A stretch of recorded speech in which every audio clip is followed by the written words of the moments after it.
Kristen wears a lot of multiple hats, and she has done that throughout her career as a nonprofit executive director.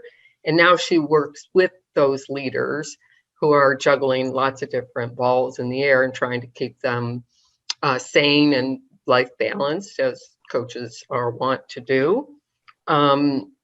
She is ICF ACC accredited. That's the International Coach Federation's associate coach certification. Is that what it is?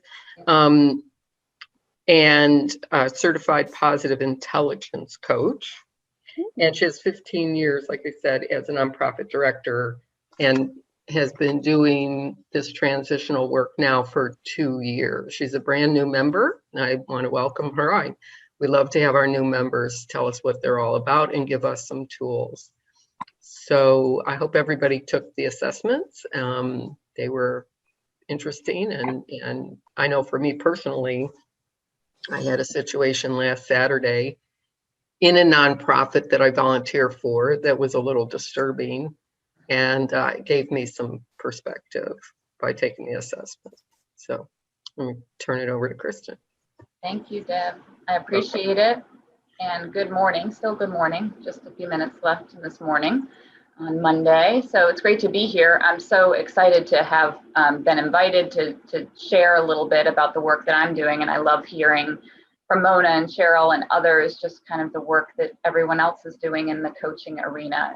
It's great to be part of such an incredible community. So when I was first asked to, I don't know can I share, Deb, the screen? So when I was first asked to do this training day, we had kind of thought maybe we'd be together in person. We weren't really sure if it would be like an extended retreat for coaches.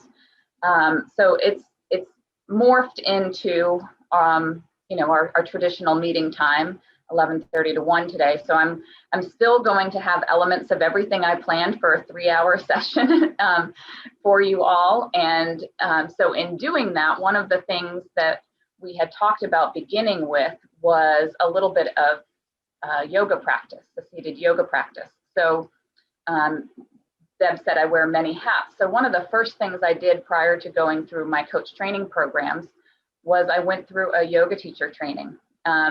Many people didn't really understand how that path was going to lead me into coaching, but I'm so glad that I did it, because it was an opportunity for me to connect with myself and to kind of get a little bit clearer on the direction I was heading with a major life transition. And so I feel very fortunate when I'm able to share a little bit of practice of yoga with anyone on the mat or in a chair. So I'm going to encourage everybody just to move a little bit and follow along.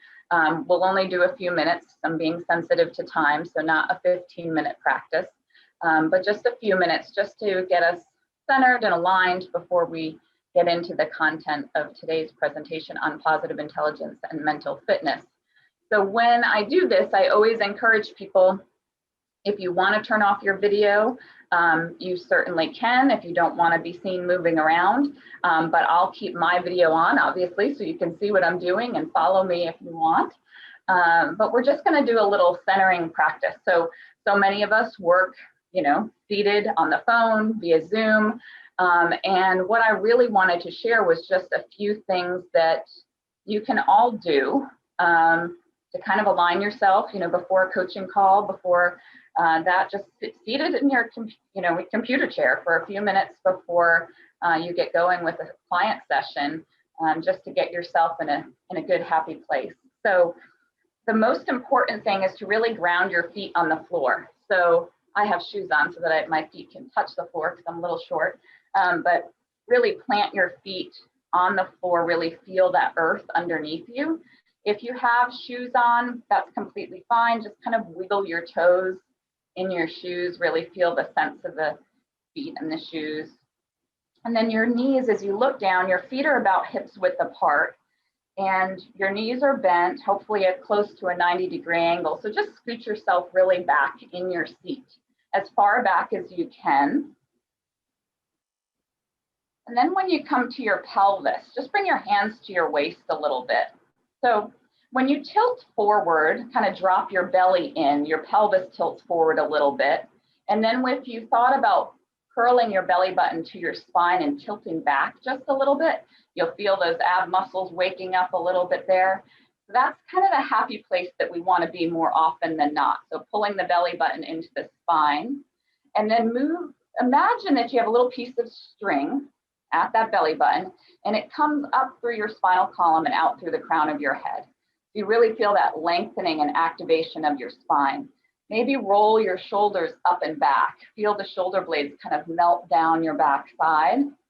And let your arms just come open to the side, palms facing forward. And again, lifting through the crown of the head. So this is seated Tadasana, mountain pose, a really powerful pose. If you spread your fingers wide here, you can feel the energy out through your fingertips. You're still pulling that belly button into the spine. You're lifting through the crown of the head. So very simple posture in yoga, but it's really important to feel grounded, rooted in the earth. If you were standing, you would feel the floor underneath you, feel the lengthening through the spine standing, but just as powerful seated. So just take a moment here. Maybe notice the pace of your breathing. So a lot of times we spend our days really shallow breathing. We want to see in yoga if we can focus on deepening the breath. So even sitting here like this just now, relax your hands out. You spread your fingers wide. And just bring your right hand to your chest and left hand to your belly. We're going to play around with a breath called the Dirga breath. It's a 3-part breath. You can close your eyes here because it really helps you maybe make that connection to the breath. So on the inhale, just feel your belly rise. Feel your belly fill up with air. Feel it move up through your chest on a big inhale. Feel the expansion of the lungs, rib cage. Hold it there for a moment. And then exhale slowly through the mouth, feeling the chest collapse, belly sink in. Next inhale, again, fills the belly up with air, moves it up into your chest, expands your lungs, deep, full breath.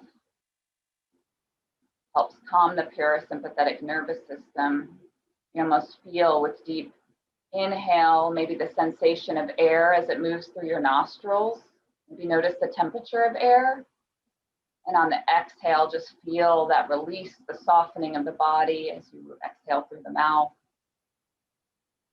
Just a few more rounds of this deep Dirga breath. Maybe noticing that your mind wants to wander in different directions. And imagine those thoughts are like clouds, white fluffy clouds. You're laying down on the grass in your yard or on the beach and you're looking up at the sky. You see the clouds floating by, and we're not going to get too attached to those thoughts. We're just going to let them float by. Knowing they're there, they will always be there. Continuing with our breath.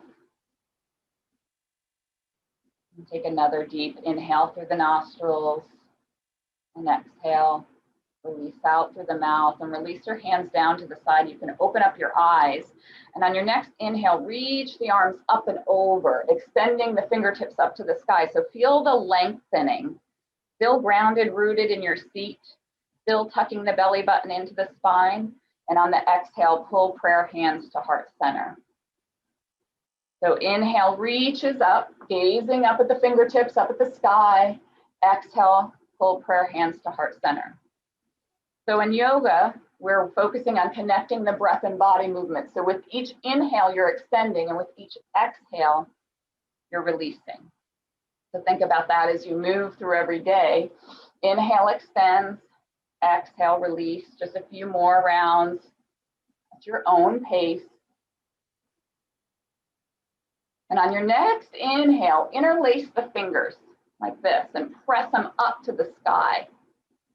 So as you press them up to the sky, you gaze up at the sky, you're pulling your heart and chest through, you're opening up through the heart.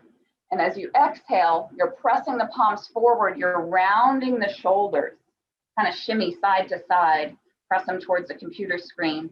arching the back, maybe let the head hang heavy. So now we're beginning to warm up the spine. Inhale, reaches up, presses the palms up. This is seated cow pose. And exhale, press the palms forward, round the shoulders, arch the back for seated cat pose. Just simple movements. Inhale, reach up, extend the hands, unhook the fingers, and make a little steeple this time, a little steeple. And point that steeple up to the sky. Your biceps are hugging the ears, stretch up, gaze up, and on the exhale, dropping to your right side, feeling the stretch on the side body.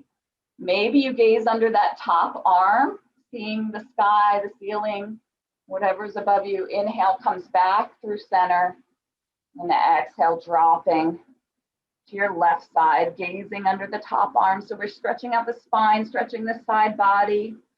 Inhale comes back through center one more time on each side. This is Pradapana. So first we center with our breath. Inhale comes up through center. And exhale, stretching to the side, gazing under the top arm. Then we begin to warm up our spine. Inhale, reaches up. This time, let the hands go and just a little simple twisting. So your right hand is going to come on the outside of your left leg, opposite arm behind you, and you're going to gaze over the back shoulder. A little twisting of the spine. Still think about pulling the belly button in as you gaze over the back shoulder. Inhale, come back up through center, and exhale, twist. Left hand outside of right leg. Inhale, come back up through center. Exhale, twist. Last time, the side. Inhale, reaches up, get long through the fingertips, and then exhale, twist one more time. And then inhale, come up through center. Bring the palms together again and just pull the prayer hands through heart center. Focusing on the breathing here for another moment. Release the hands down to the thighs and just check your positioning where we began our practice. So feet really grounded, really scooted back in your seat. Kind of establish that positioning one more time. And then just a few rounds of just bringing some tension, so isometric. So curling up the toes, maybe tensing up the thighs, squeezing the glutes, maybe making fists out of your hands and bringing the shoulders up to the ears, maybe scrunching up the face, grinding the teeth, kind of pulling in all that tension on the inhale. And on the exhale, just release and soften it out and just feel that letting go. So just a few minutes there of just centering into your body, a little bit of movement, maybe roll the shoulders up and back. And that was a little yoga practice. Everybody did it. So great to see that. So those are things just, we move through the day so fast, but if you can just take a couple of minutes and move around in your chair, focus on your breathing, just helps get you centered, really healthy. Our spine is one of the most important parts of our body, right? So keeping the healthy spine, stretching and focusing on the breath. So anybody have any questions or anything they want to share about that little mini seated yoga experience? Anything you've done before? Mona, I know you've got some movement background, so if you want to chime in and add, I'm totally collaborative in that. Well, I really loved it, and I loved how you were having us up and open up this part of us, and because this is our expressive center, and a lot of times we're speaking with it closed down, and you just opened it right up, and so we just brought the whole world with us and to us with your yoga. It was really wonderful, and how you described it was just artful. Really, it was beautiful. Thank you. Oh, well, thank you. Yes. So, and as Mona said, so the opening of our heart, we sit here on our computers, right? We're like this all of the time, but we're connecting with people. That's what we do. So if we're going to connect with people, really think about how can we physically hold that space for them in a coaching session or in a meeting or with family members, right? So I love how you articulated that. So thank you. Thank you. So if Deb's okay, can I just roll into the presentation? Okay. All right, so how many people did take the assessments? Just a show of virtual hands or real hands? Okay, so we did a few that did take the assessment. So you have your results, both the PQ score and the saboteur assessment. So we're going to reference, and we're going to have a little time for folks to share along the way, because I don't want to do all the talking. So let everybody have a chance. So I'm going to share my screen here. All right. Everybody can see here?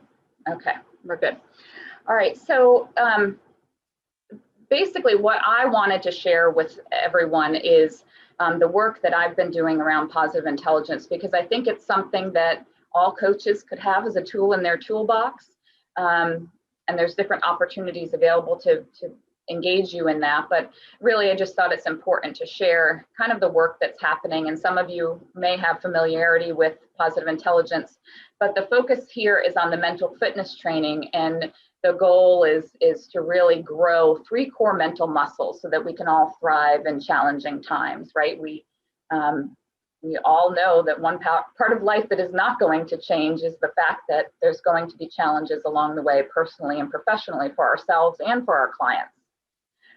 So the objectives for this kind of learning session is that I want to provide you some insight into the problem that mental fitness training can help solve for coaches, for our clients. We're going to introduce the concept of what saboteurs are, tools and ways to grow these muscles, and then allow you to look at these, what's called the SAGE powers, and actioning around making some shifts. And so our connection is obviously that we are all coaches. We're in it for whether it's working with ADHD or whatever the population, or through movement, or all different target niches. But that is our connecting point, right, is coaching. And to me, even just that simple yoga practice we did, right, I think about coaching presence and how we seek to hold space and create the safe space for our clients, whatever they, whatever their position, whatever their background, whatever industry, it really doesn't matter. That's what we're doing. So I wanted to kind of shine a little light on that. One of the book's quote that I would share is that the state of awareness in the moment, so this idea of the felt experiences, that connectedness, the larger truth, that's the coaching presence, right?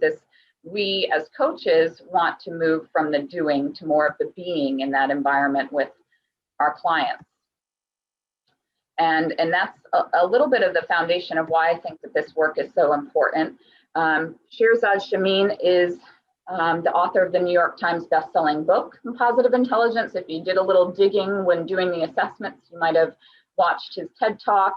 But he was the CEO of Coach Training Institute, the coactive training, for a number of years. He's also on faculty at Stanford and Yale Business Schools, and has lectured around this topic based on his research and his background, which I think is really an interesting, almost trifecta of business, psychology, and then an engineering background. And that's kind of where we arrive at this mental fitness training. So as it's identified through his work, the problem that we all hope to solve as coaches, right, is that we want folks to have insights, to transform their lives, to make changes. Those initial positive results of coaching or any training often evaporate. And so sometimes even coaches that will, clients that will be in with us, we might tell them they'll get through a period of time, in 4 to 6 months maybe, where they'll feel like they're regressing a little bit in any changes they've implemented. And a lot of that has to do with the fact that we often treat the symptoms rather than the root cause. So for example, if we have a client that's really challenged with empathy, we may work with them on active listening, what that looks like. And so then they become really good at active listening, but we never get to the root cause of the fact that they have a really loud judge voice in their head. So they can actively listen to that person, but the whole time they're critiquing that individual that's talking to them. And that judge voice is the one that we really want to kind of get at the root at. how do we quiet that voice down? So oftentimes, you know, we stop at insight and we fail to build those muscles so we can change, you know, see the real conversion into insights into behavior change. And then there's the lack of an operating system. So the 18, you know, competencies of emotional intelligence, the 7 habits of highly effective people, all of those different things are great. And when they're synthesized together, that's really where we can kind of get at the root of some of the challenges that we and our clients may face. So the belief behind positive intelligence is that stress and unhappiness are always a choice. Any negative feeling you have is because you've chosen to listen to your saboteurs. Sometimes people can kind of question whether that's actually true. So hopefully by the end of this, you'll have a little bit better of understanding of where that's coming from. So mental fitness is defined as the capacity to respond to life's challenges with a positive rather than a negative mindset. And the impact can be long lasting on not only your performance at work, at home, but overall, I think most importantly, it's the peace of mind and overall wellness. You know, I mentioned kind of how my yoga training led into coaching. And so this framework has really been a great integration with the yoga training because of that peace of mind and overall wellness. And then the effects of all of that, right, impacting relationships.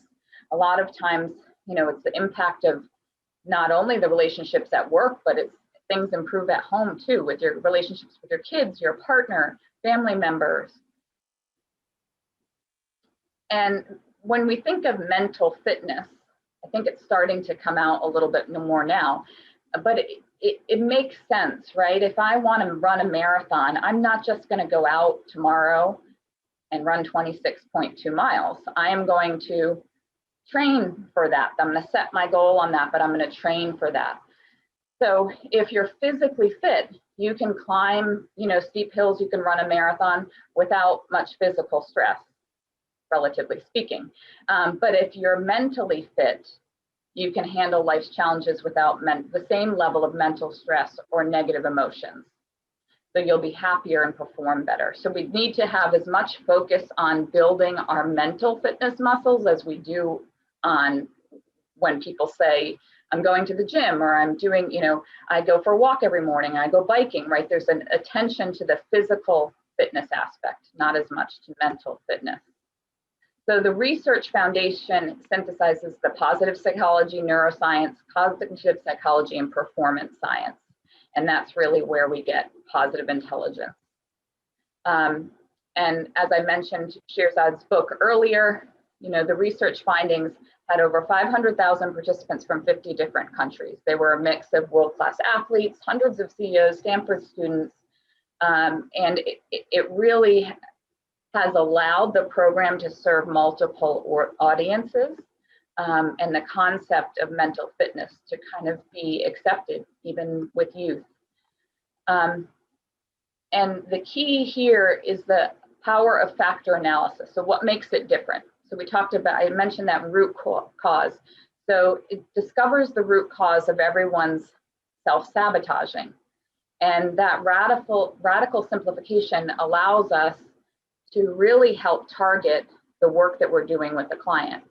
So for example, a painter who's going to make a masterful piece of art at the Dolly, he may have 1,000 different colors he's going to use in that piece of art.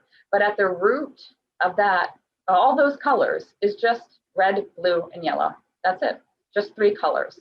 And so if we can apply that same type of thinking to getting at the root of this work is the saboteurs, so the assessment that you took, our ability to intercept those self-sabotaging thoughts that often cause us to act, the building up of our sage, the sage powers, and then our ability to self-command. So our ability to transition, like I said, from a negative mindset to more of a positive mindset. So those are really the only 3 factors that we're looking at.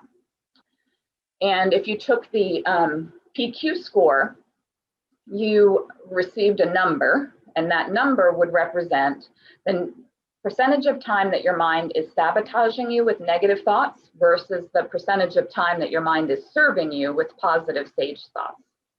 So admittedly, in 2012, when I went through this training program as an executive director, very challenged in my role. It was a high pressure environment, and I went through the training as a participant, and my score was 25. So 25% of the time, my mind was, 75% of the time my mind was sabotaging me, 25% it was serving me. After many years of practice, it's now flipped. So 75% of the time my mind is serving me. But there's still that 25% that is part of just how we've evolved as a species. But the saboteur interceptor is what we're going to explore first. So I mentioned when I was giving those examples about the judge voice. So probably all of us might relate to that kind of negative voice in our head when something, when we don't do something perfectly. Oh, you should have, prepared better for that, or you should have done this, or you should have done that, right? That's our judge. Well, our judge is also present in judging others, whether it's a spouse, family member, colleague, whatever it is, and judging circumstance. So this idea of, I'm going to walk into a room and I'm going to walk into the situation and I'm going to say that this is bad, this problem, this situation is bad. There's no turning back. I've lost my biggest client.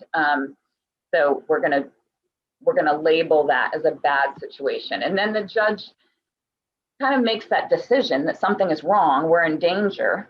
Think about that fight or flight, right? And he pulls in one of our accomplice saboteurs. So there's 9 accomplice saboteurs. Those also came on your assessment. And if you think of these little avatars here, little cast of characters, you might recognize some of them. The pleaser, hypervigilant, controller. So one of the things with the saboteurs is that they all have strengths, right? So if we're someone that has a high controller saboteur, we definitely, in the short term, may get the results we want in taking over a situation and running a meeting, and and we may have clients that do the same, right? Hyperachiever, they're pulling through highest level CEOs, really successful in their careers. It may serve them to a point, and then it begins to sabotage them. That's when the strength of that saboteur has gone too far, and it's now affecting their relationships, their overall happiness. And so the scores that you received on your report kind of show you how they're ranking. But we all have all the saboteurs, and different than other assessments like strengths finders and things like that, we're not labeling, right? We are not. So for me, if I have a high stickler like Sarah here, I'm not going to go around saying, well, I'm a stickler and it just kind of is what it is. Or I'm an avoider and it just is what it is. They all vary at different points in our life for different circumstances, different reasons. And so the beauty of this work is that we can shift these. Mine have changed dramatically over the past 10 years. So we have the power to kind of work with them, and so they're fluid, and we all have them to a degree. My avoider, like Sarah, may be very low, but if there's something that I'm challenged with on my to-do list, I'm still going to experience the self-sabotaging of procrastination and avoiding, just like someone that had that higher on their list. And you'll get a little readout, of basically the characteristics, the thoughts. And a lot of times people will be able to relate to a good amount. And some, they'll say, well, I don't really feel that way. I'm not sensitive to criticism. I like feedback. Or so it just kind of depends. But it doesn't have to be all of them. But generally speaking, you can relate to most of what's shared. So I'll take a little break from screen sharing here. But this biggest thing holding you back is you, right? And start there. So if we can identify our self-sabotaging behaviors and thoughts, then that kind of opens up a conversation. So I'm just curious for anyone that did take the assessment, if anybody wants to share on maybe what they noticed, what what they agreed with, didn't agree with, anything that anyone's comfortable with sharing? I did have 3 zeros. See, wow. Yeah, I have another coach that he was very low. So on a coach, for a coach, that make sense, right? Because we're working on ourselves just as much as we're working with others. So the awareness factor may have impacted that, because his scores were all very low as well. What was your highest, Deb? Would you share what your? Trying to remember if it was, so the 3 were hyper rational, hyperachiever, and I think the controller. I think those were my 3. Yeah. And I always say, I don't want to be in control, but a lot of times they're chaos, so I take control. So that made me go, ooh. And then, I know I always want, that's like a doer. I'm a sales coach, Right. So you got to accomplish something, or sale isn't a sale until you get a signed contract. So, that achievement thing is pretty important in my business. And the rational, I think that that was the most eye-opening in terms of, I thought that really served me. But in light of the others, like the pleaser and the victim and stuff, when I'm dealing with those people, they're not relating to any of my 3 strong ones. They're pushing back on it and misinterpreting what I say. And I have an example where I was trying to, belong to the League of Women Voters, and I had a certain committee, but we were just at a party and they were, going on and on about some issue. And I was trying to be rational with them, and they're like, but Deb, you're our friend. And I'm like, so I can't have a different opinion than you, but it gets you in trouble when people want to be a tribe. Yep. Yeah, that's a great example. Thank you for sharing. So yeah, logical, rational, a lot of times we'll go there. That's our go-to, right? And it's like, this makes sense. And that person is so far over on the emotional side of it, not good, bad, or indifferent, but they're coming from a totally different perspective, and the black and white left brain, logical, rational, is just not connecting with them. Missing. Yeah. Anyone else? Valerie? Yeah, so my top 3 were controller, stickler, and hyper rational, in that order, but they were all very close and pretty high. And there was nothing surprising about it to me. But what I did find so sad is just how, like, when I read how those saboteurs affect other people in your life, that made me feel so sad, because I could so see that, and in different relationships that I've had. So it's been really, I actually took this with my business coach. He suggested I do this about a month ago. I didn't take the PQ score, but I did learn about my saboteurs. And so I haven't done a lot with it other than just being aware of it, and being aware when I'm reacting in a certain way. And I know when I'm not reacting in a way that I want to, when it's not true to my loving nature and how I want to be with other people. But knowing now, like, which voice is sort of prompting that, and what the motivation is of that saboteur, and then also recognizing what the potential negative impact is on the people that I'm doing that with, it's really been helpful, just having the awareness of that. Yeah, the awareness piece is huge. So thank you for sharing it. And in that perspective of thinking, okay, this is probably serving me well career-wise. It's okay, right? I'm getting things done. And then you're like, oh, well, that's how somebody else may feel, right? With me showing up in this way. So just that conscious awareness, can soften things and just have a little heightened sense of what other perspectives may be. So awesome. Anyone else? We'll take another person if they want to share. Stephanie? Yeah. So I was surprised to find that my pleaser and avoider were both 7.5.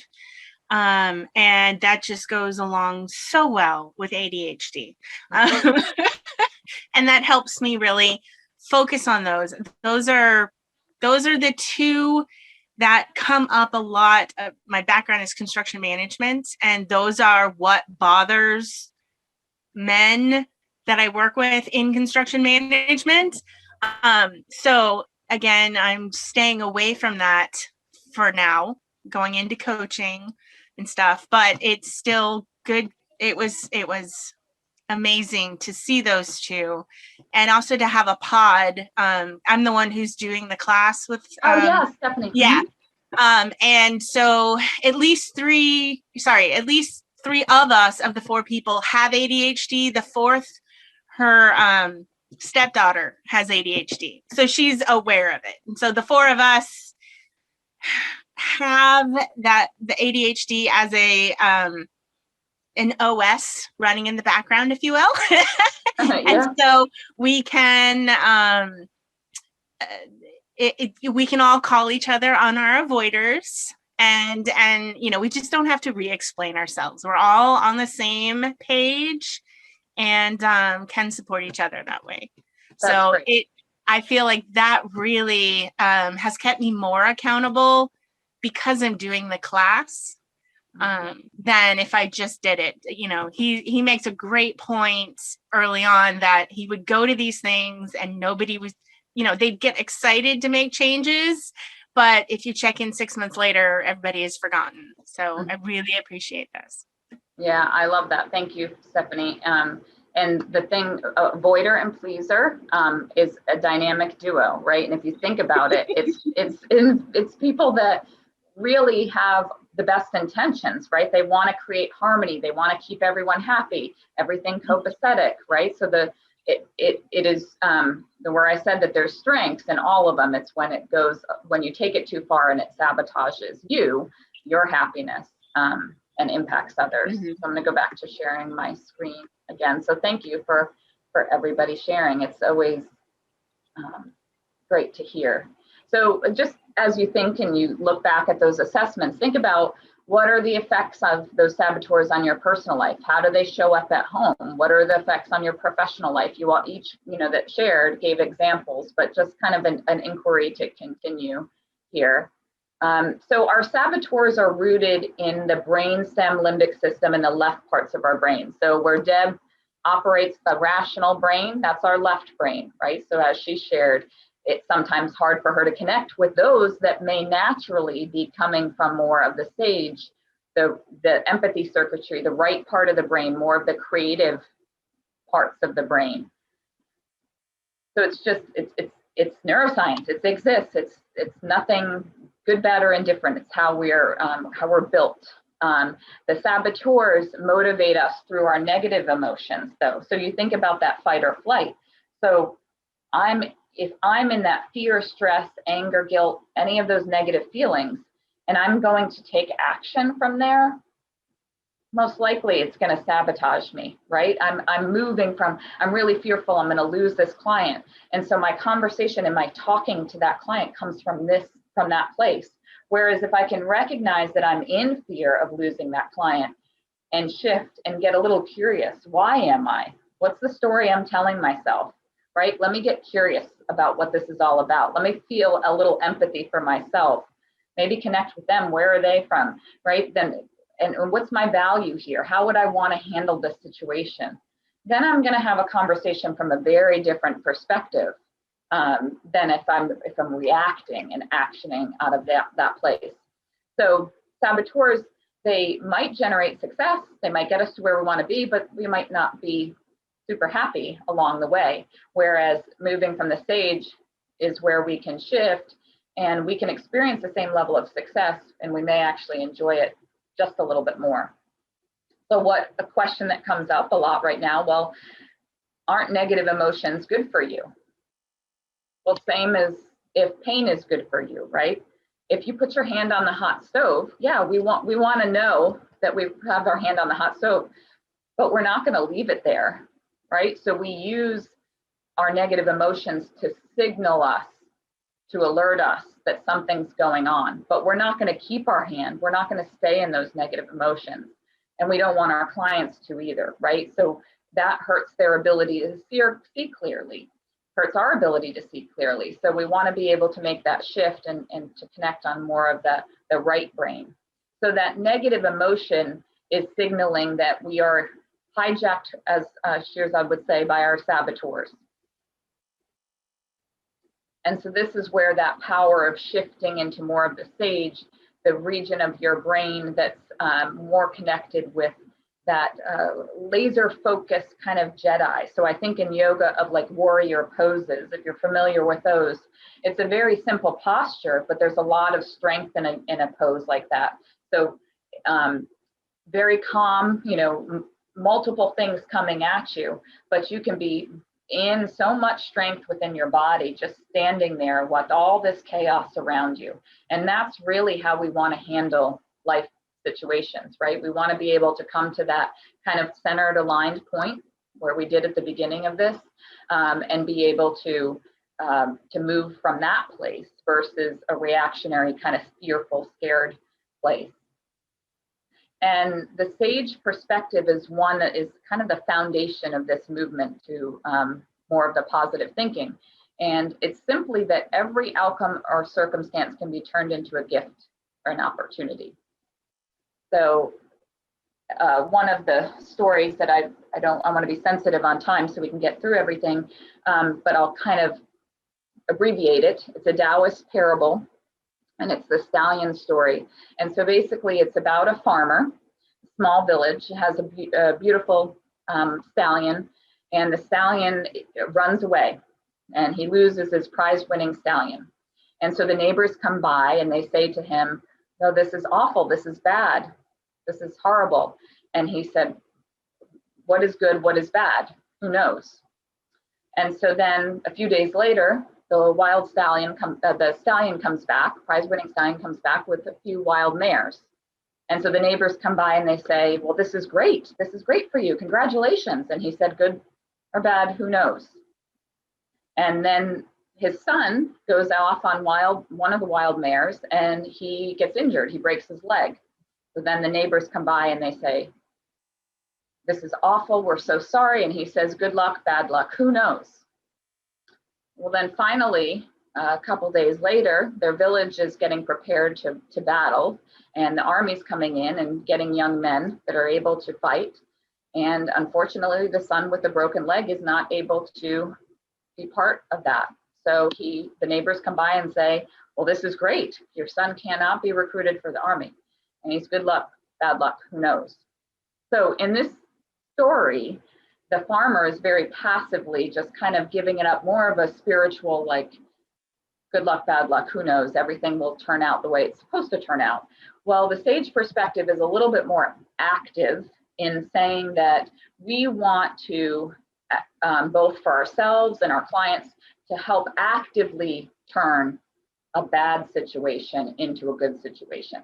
So we want to look for ways to make that conversion. So if you think about in Shirzad's book, he references like Christopher Reeve, who, you know, was an amazing actor and, you know, suffered the spinal cord injury.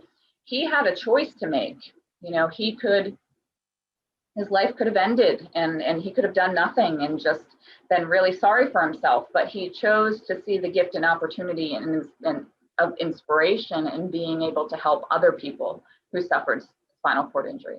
So whatever is good or bad or whatever we think about, if we don't have that spiritual connection, you can just think more about how you manifest it, right? So if you believe it to be bad, it's going to be bad. If you believe it to be an opportunity, or there may be gift in this, you know, whatever you believe can become true.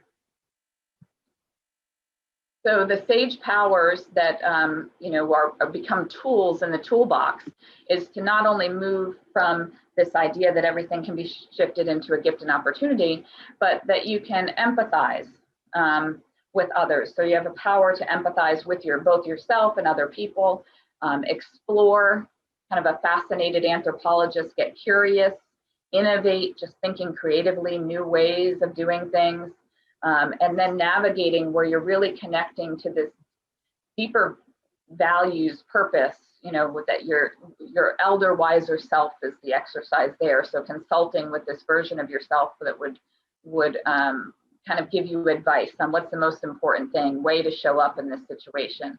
And then activating is really preempting. So preempting your saboteurs when you know, like as Valerie mentioned, you know, she can witness herself in a situation and think, okay, now how would this be for someone else? How could I shift into a new way of showing up and still maybe, you know, address the same problem or move forward, but just for more of that sage place.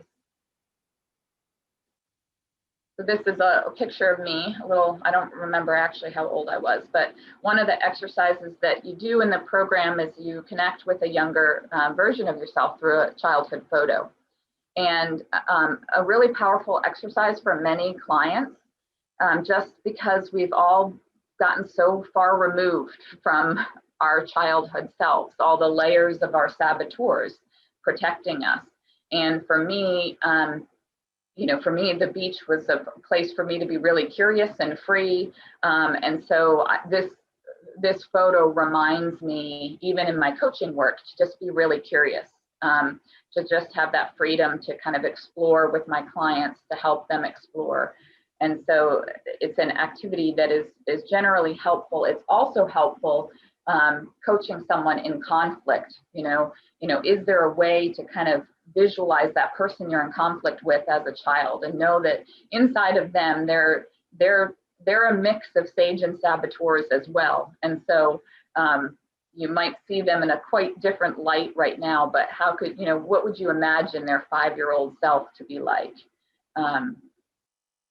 So sharing time again, let's see, where are we at on time? We've got a few more minutes, but I don't know if Stephanie would be comfortable in sharing anything about her experience if she's gotten to that point in the program, or if anyone else has done any work around the childhood photo exercise. That, Yes. Yeah. So that was actually last week. This week we're starting on Innovate. But anyways, yeah, so I found a picture of myself. I'm probably about 10. I'm holding a guinea pig, and again, going back to the ADHD and not being diagnosed until I was in my 40s, you know, I had some very strong emotions for who I could have been. And the other thing is both my kids have it. And right now my 9-year-old is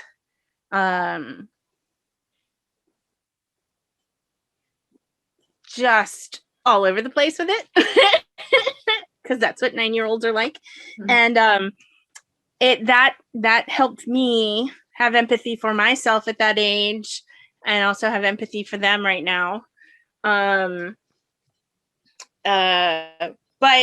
I took some time to try and see previous bosses at 5 years old. I have to admit that it made me mad to try and be nice to them sometimes. But it did definitely help sometimes. At the moment, you know, I'm not doing a whole lot of conflict with anyone, but it was really, really an interesting thing. And I can definitely see that going forward as I work with someone, trying to picture them as a young child, it'd really, really be helpful to try and have that empathy. And empathy has been a very big thing for me. You know, trying to have empathy for yourself when you're mad at yourself with ADHD. And so I'm trying to take that out into the world and explain some of that. Oh, that's great. Thank you for sharing that. It's good to hear the good synergy with the audience that you're working with too, Stephanie. So we're back here to view.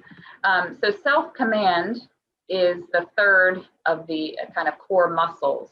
And I talked through this a minute ago, but this is basically the operating system. So it's, if you're feeling a negative emotion, you stop yourself, and you know that you're in saboteur mode. And then what the program does is kind of train you on doing some PQ reps to quiet your saboteurs and activate your sage. So PQ reps vary in some of what we did in the yoga practice, focusing on our breathing, is a PQ rep. One that some people do like is, you know, in a meeting sitting here, I'm rubbing my thumb and index finger together really intently so that I can feel the ridges of my fingertips. Maybe I'm on a call with somebody and I'm just rubbing my hands together, kind of feeling into our body. So we spend a lot of time in our head and thinking in our head. And so just these little techniques, whether it's focusing on the breath or focusing on the hands, it actually shifts activity in the regions of your brain. So instead of moving from the left brain, when they do fMRIs, they see that the activity lights up in the right side of the brain when people kind of focus on their breath or hand, you know, parts of their body, rubbing fingertips together. And then once you can make that shift, then you look at that challenge in front of you and you say, okay, you're assuming that sage perspective, that every problem can be converted into a gift and opportunity. And then you actively generate that gift by employing one of the sage powers. So maybe it's empathy. A lot of times if folks are in really strong emotions, big emotions, the best thing you can do is just think about the empathy for yourself or the empathy for the people that are involved, and just spend the time there on the empathy. Maybe you move forward, you know, and you're looking at exploring all the relevant factors that could be leading to this problem, or maybe you're innovating creative ways to kind of shift and do things differently. So all of that is really kind of moving you into that calm, clear-headed, laser-focused action. And a lot of times the question will be, well, is it really possible to just kind of shift? You know, so you're saying I'm going to rub my hands together and I'm going to automatically be able to, you know, to make a problem into a gift. And really, it's not that simple. It is a practice, and it's just like the running a marathon, right? You have to start somewhere, and it builds up. So when I first go out, get my running sneakers and run that first mile, I'm feeling pretty good, but I couldn't go out and, you know, run a 5K the next day, right? I have to work up to that. So it depends on the challenge that's being presented to you.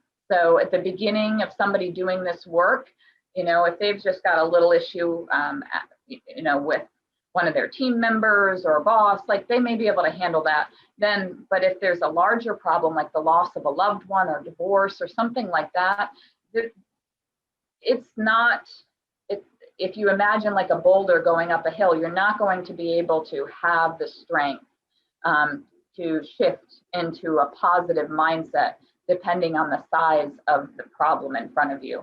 So you don't go into a gym and throw up 250 pounds automatically, you work your way up. And so just kind of reminding people to be patient, that this is a change of behavior that's slow, but it will result in changes with more of the everyday challenges, and then work your way up.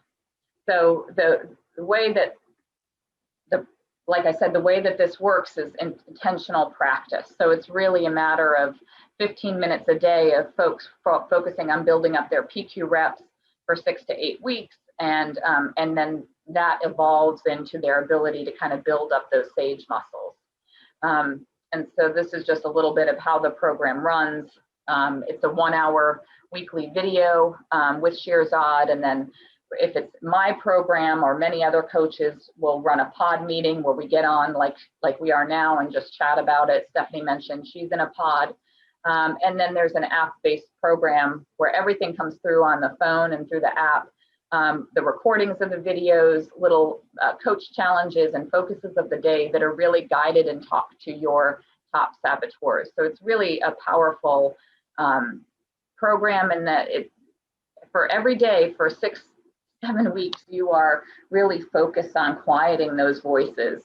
And as I think about how we wrap up, 2 questions come to mind. for us as coaches, going back to that idea of the coaching presence, like what's the energy that we want to bring into our environment? And same with our clients, you know, shifting them to think about what is the energy, how do they want to show up in how they're proceeding with challenges at work, at home. And so I definitely think that the program can be powerful. And I don't know if Mitch has come on, but I actually shared this presentation with a group of coaches through University of Tampa. Maybe it was September, it was a while ago, or May, I don't know. It was a couple months ago. Everything blends together with COVID. But Mitch and I actually worked together with one of his clients. And so I asked him to join us today just so he could talk about that experience, because it really was, it was really nice to work collaboratively with him. But before he gets on and we share that, I'm just curious if anybody, you know, has any insights from what I've shared so far today that they might want to bring to the surface, or anything that questions. Hi, Mona. Yes. Oh, I really loved how you brought yoga, the body and the mind together. I mean, it's the program that Savage. That's a wonderful, fascinated. I love all that I was learning. But then the bigger element of how you brought the body and the mind together. And I just think that's wonderful. What you are bringing to the world, such a beautiful way. So thank you so much. Thank you, Mona. Thank you for sharing that. I appreciate it. I haven't heard from much, but I think Cheryl or Rebecca or anyone that wants to share about insights, sure. I love, so far I've been really very enjoying the presentation, and I can see that you're a very positive, energetic person. I mean, this is what I'm feeling. I am not a coach. I am a friend of Phyllis Muffson, and she sent me the link to this seminar. And I do have a long history of, you know, psychotherapy, being in groups, things like that. But, you know, I think Phyllis has certainly encouraged me to become more engaged and involved in her coaches group. And I've really been enjoying participating today. So thank you so much. And I love the connection to, like you said, the other psychotherapy programs and things. And Mona mentioned the mind body. So multiple avenues. Right. I see Mitch is here. Thank you, Mitch, for coming on. Cheryl, did you want to share anything before we let Mitch share his experience? Is there any insights from today that would be helpful for others to hear?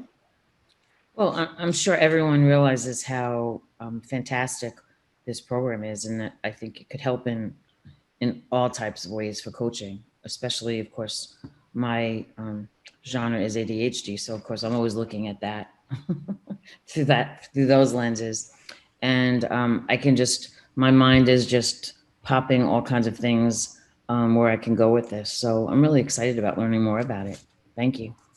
Awesome. Yeah. And one of the things that I'll share, you know, let Mitch talk for a minute, but you know, I'm open to having one-on-one conversations with anyone just if that wants to learn more, because there are opportunities for you as a coach to get more involved as well. Martina?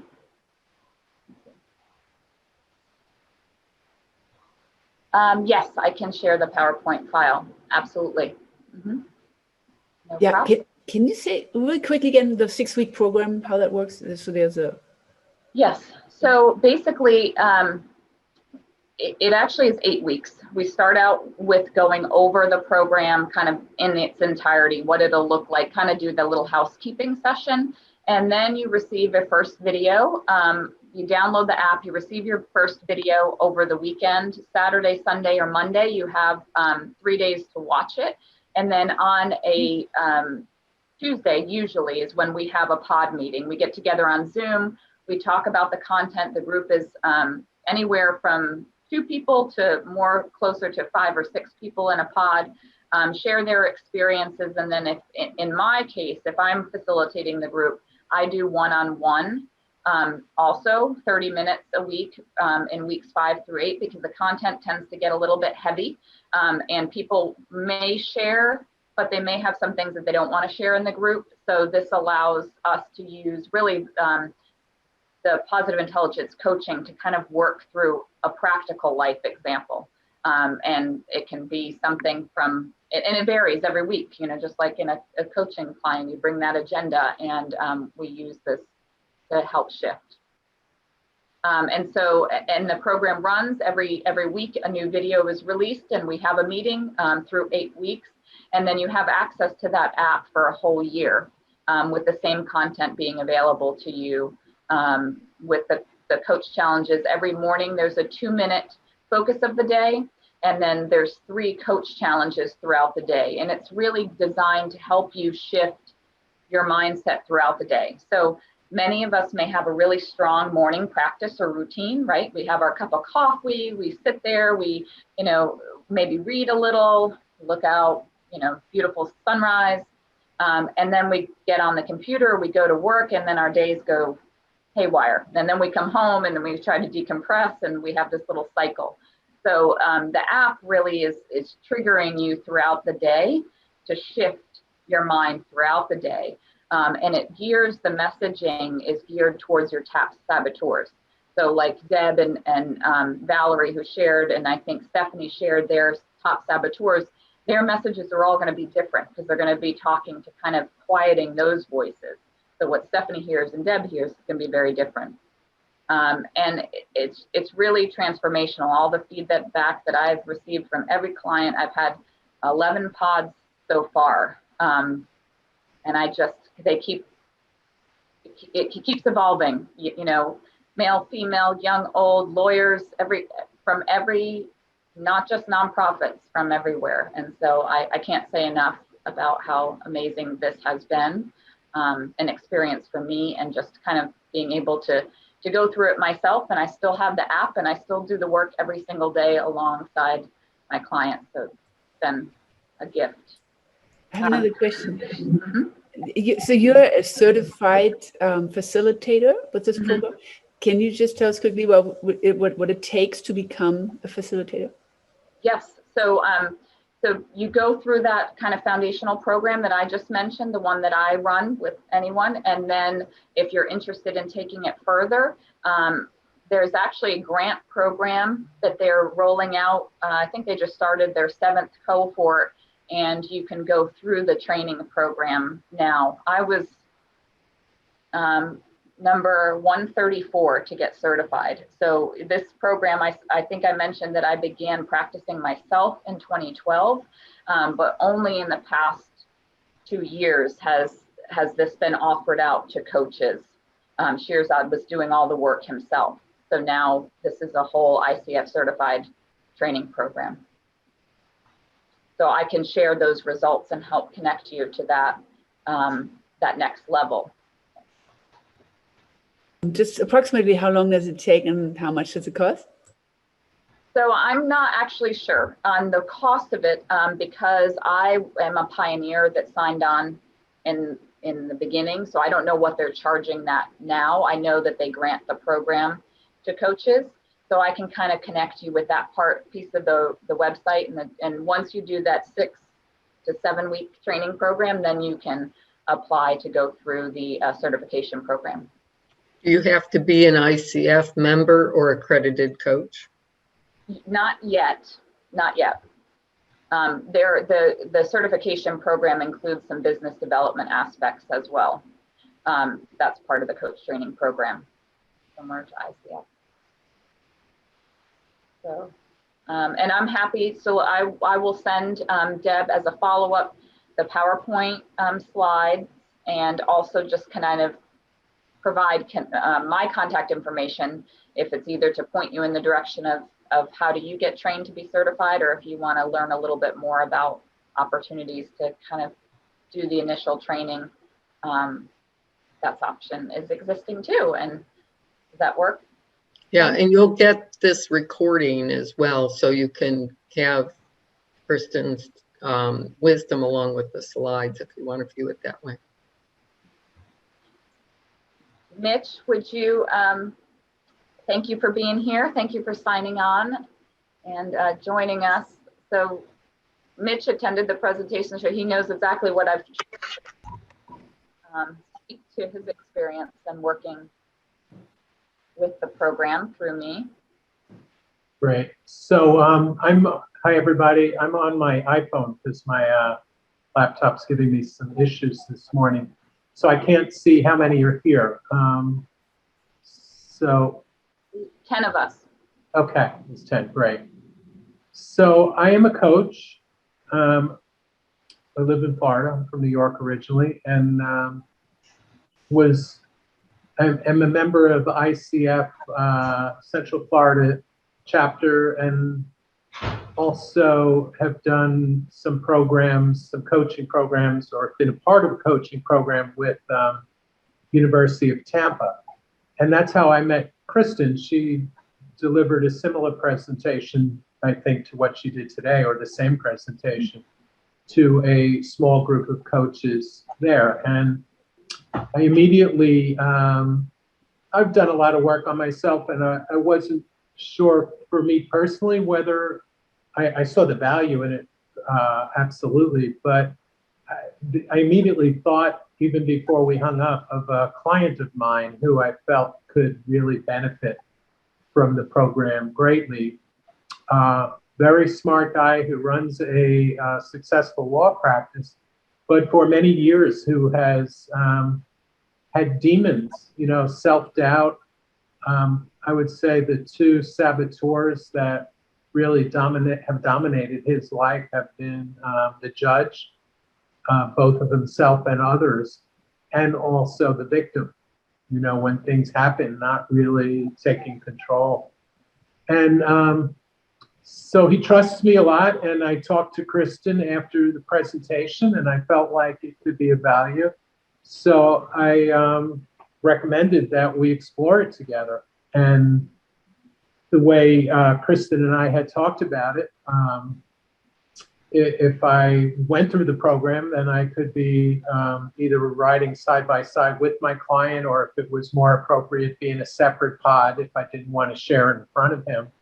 And if I didn't participate myself in the program, then she would still share with me some of the input that he gave so that I could stay in the loop. So it really worked out nicely. My client decided to sign up for the program. And so not only was Kristen sharing his weekly comments as he was progressing through each of the modules, which helped him identify, sort of how those saboteurs show up, and start to use some of the strategies to counteract them. So Kristen was sharing it, and he also shared with me what he was working on, where he was struggling. And I would say, I was really impressed, because I think, like anything else, you get out of a program what you put into it, and my client gave it 100%. He was all in. He did all of the activities and exercises, and really shared it with some of what he was working on with his staff, and asked them to keep him honest. And so it became part of our coaching conversations as well. Not the entire body of our coaching conversation, but if I was working with him on a business strategy or a challenge that he was facing, and inevitably one of his saboteurs would come up, we would talk about it using this common language. I bought the audiobook because I felt like it was important for me to really be familiar with the language, and I got a lot out of it for myself personally as well. And I would say, like any other program, 3 steps forward, one step back, 2 steps forward, 1 step back. And then all of a sudden, after 6 to 8 weeks, it was like 2 or 3 steps forward and a half a step back, or no steps back, just kind of static. And so I called my client yesterday knowing I was going to be on this call today and asked him, give me some fresh feedback on how you feel you're doing. And he said, well, I'm at the airport with my wife, and she went to Starbucks. Actually, he didn't tell me she went to Starbucks. He just said, we missed our flight. Somebody was, so we missed our flight because we were in Starbucks. And then partly through the conversation, he said, here, why don't you talk to my wife, and he let me talk to her. And she shared with me, it was her, snafu. She went to Starbucks and they missed the flight. And she said, a year ago, it would have been a really unpleasant situation, but she said he gave her a hug and he really didn't react with the "I told you so's." So it was kind of interesting to see it showing up in his personal life as well.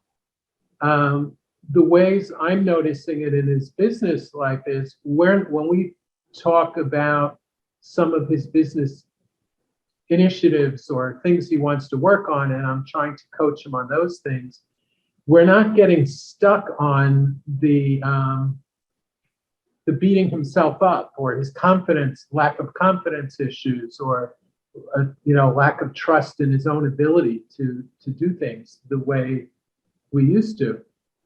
And I also think his staff is noticing it. He shared with me an example a couple of weeks ago where somebody made a major mistake in the processing of a real estate file, and it was embarrassing, and it caused a delay. And he said that he would have, in months past, probably really come down hard on that person, and he really treated it like a learning experience and a growth opportunity.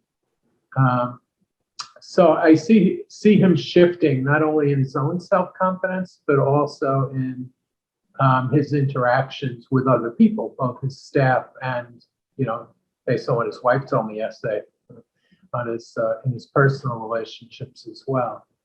Thank you so much, Mitch. I actually wanted to share, because his message, he sent me a message, so he must have known we were chatting, but he said, your assistance in my life increased not only the positive intelligent quotient, but the happiness quotient for everyone around me. So that's a good example of just, the impact on others, right? Our self-sabotaging behavior. So I'm being sensitive to Deb running the time, and thank you so much, Mitch. It was great working with him, and I'm glad you could join us for this call. But just to hear, the collaboration was new and unique, and worked out really well for all three of us, I think. Yeah, I really appreciated your support and felt total openness and trust. And it was one of those things where 1 + 1 + 1 = 5, I think. Awesome. Well, thank you. Thank you very much. And thank you all for letting me join today and share. And I will certainly send along any information that can be helpful, and folks following up with me individually after if you have more questions or things that you'd like to hear more about. So we are at the top of the hour. Thank you very much. I just want to mention that our August 16th meeting is members only.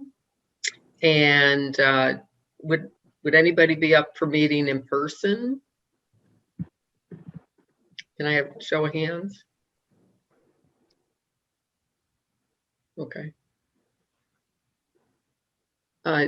Nina, no, you can't do it in person? I'll be out of the country. You're going on vacation, okay. So you won't be there either way. I could sign Zoom on in. remotely. You could Zoom in. Okay, we'll see if we can't figure something out. But we were thinking about trying to have it in person. Okay, well, save the date, members only. If you want to join before then, we can make that happen. And And I look forward to seeing everybody soon. Thanks so much. Thank you. Thank you, everyone. Bye. Great job, Kristen.